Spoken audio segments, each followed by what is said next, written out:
Hello students, let's see the question.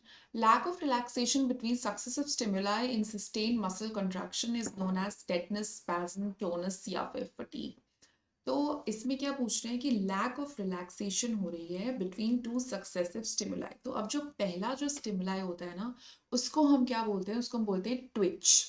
तो जब सारे ट्विचेस एक साथ हो जाते हैं ना, मतलब लगातार हो जाते हैं, समेशन हो जाता है उन ट्विचेस का, तो वो कहलाता है हमारा, क्या कहलाता है? Tetanus. Okay, let's see with the help of an example, graph की मदद से देखते हैं। तो यहाँ पे आप देख सकते हो सिंगल ट्विचेस हैं, तो ये सिंगल ट्विचेस हैं, this is known as a twitch. और ये है सिंगल ट्विचेस। अब इनको जब आप समेशन कर दोगे, यानी लगातार हो रहा है, सो रिलैक्स होने का उसको टाइम ही नहीं मिल रहा है, it's a sustained contraction. So tetanus is basically that sustained contraction. So, do not confuse it with the tetanus which is caused by Clostridium tetani. ये वो वाला tetanus नहीं है. This is a different type of tetanus which happens in the muscle. So you can see ये summation हो गया है और फिर ये पूरा tetanus हो रहा है. ठीक है? So tetanus will be the right answer. But what about others?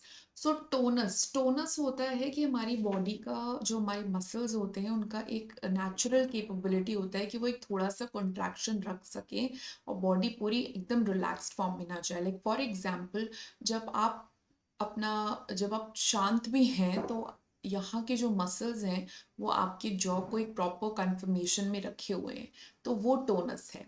Spasm, spasm हो जाता है कई बार हमारे मसल्स में, तो ये इनवॉलेंटरी कॉन्ट्रैक्शन हो जाता है और कभी कभी बहुत पेन भी करता है, मसल स्पैज्म। और फटीग का मतलब होता है थकावट। तो यहाँ पे जो राइट आंसर है that is a, tetanus. All the best.